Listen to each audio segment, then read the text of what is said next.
Bạn đã sẵn sàng chiêm ngưỡng những kỳ quan thiên nhiên hùng vĩ nhất hành tinh?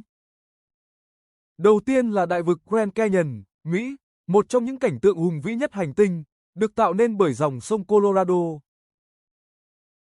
Tiếp theo là thác Niagara, Mỹ Canada, biểu tượng sức mạnh thiên nhiên, vừa ồn ào, vừa tráng lệ.